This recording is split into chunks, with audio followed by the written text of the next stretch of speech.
Hey everyone, welcome back to Automotive Logistics and Supply Chain Mexico City. I'm here with Ivan Davila, Director of Logistics for Nissan here in Mexico. And Ivan gave us a great presentation yesterday on managing disruption in supply chain for Nissan here. Ivan, you've been doing this in a time of a lot of disruption as we've talked about. How has it changed the way that you work with your logistics and supply chain partners in Mexico? Well, Christopher, at first, thank you for opening this great space for Nissan and for Mexico to explain how we are taking all of those challenges in the industry. Well, at first, disruption, adaptability, and resiliency is the key factors to tackle all of these issues. And one other important concept is team building. Team building across all the organization, across all the levels in the industry, and team building with our partners, because the partners are supporting very strong our operation, and they are key for the success of the goals of the company. That's a great point. So it's not just about the technologies and tools, but it's really about the teams and culture. But talking about the tools for a moment, we've had a lot of focus in this session on digitalization. Is there technology and tools that you've implemented to help manage visibility and disruption in the supply chain? Yeah, for sure. As I mentioned yesterday, Nissan recently announced a very huge investment for the renewal of the factories and all the operation of $700 million US coming very near. So within this condition, we are going to introduce different systems that will bring more competitiveness for the factories as well for the logistics. We already have implemented the transportation management system, and we can monitor all the deliveries to supply on time for the factories in Aguascalientes, A1, A2, CVAC, and Powertrain.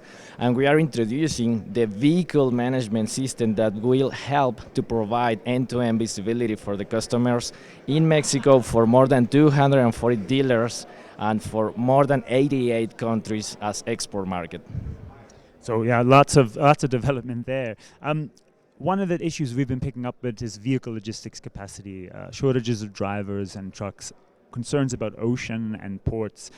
Specific to Mexico, how are you working to manage some of the vehicle logistics challenges? Yeah, it's quite difficult, honestly speaking.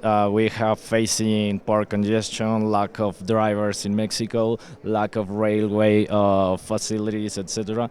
So what we are trying to do is continue in a very close communication with our partners, with our carriers, to deliver as soon as possible the vehicles. It's exciting to see how the customers are waiting for our vehicles, not just in Mexico, as well in 88 countries as exports. So we need to develop new ways to supply faster.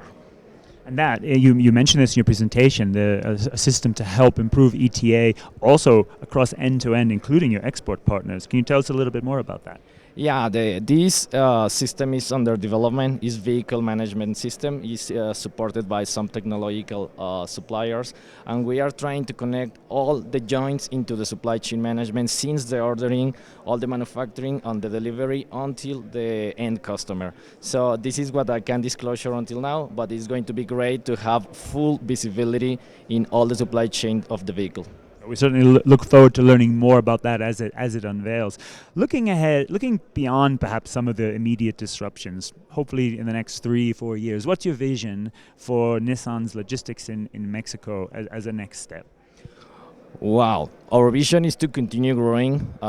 We are struggling with some conditions around the globe, mainly for semiconductors. We are looking for new ways to provide on time the semiconductors, as Gerardo mentioned today. And we need to be very focused as well in the talent. The talent is who is going to support all the operations and all the deliveries for the coming years. So we need to continue developing new generations. We need to promote the gender, as we are doing nowadays in the company, with different concepts of diversity, equity, and inclusion. And I think that this is going to be the most valuable resource that is going to help to achieve the goals in the coming future. A vision of a diverse, transparent supply chain with the right talent. I think it's one the industry can really all get on board and support. Ivan, thank you so much for sharing your insights with us. Ivan's presentation and panel will be available to view as a video on demand soon at the Automotive Logistics website. So keep following us here for more highlights. Thanks again.